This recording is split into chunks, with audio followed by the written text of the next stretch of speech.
અખિલ બ્રહ્માંડનો માલિક હસ્તિનાપુર આવી 5 પાંડવોને વાત કરે છે. દુર્યોધન માનતો નથી, યુદ્ધ કર્યા વિના છૂટક્યો નથી.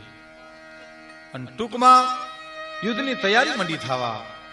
એકબીજાના સેનમાં સેનાપતિની નિમણૂક થઈ ગઈ. એક બાજુ 5 પાંડવો છે, એક બાજુ 100 કૌરવો છે. કૌરવોના પક્ષમાં દાદો ભીષ્મ છે, દ્રોણ છે, કર્ણ છે, અશ્વત્થામા છે.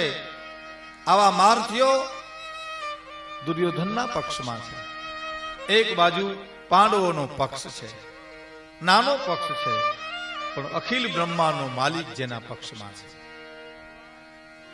ભગવાન કૃષ્ણ જે પક્ષમાં હોય એ પક્ષનો નિશ્ચય વિજય જ હોય. એટલું નહીં, પણ ભગવાન કૃષ્ણ અર્જુનના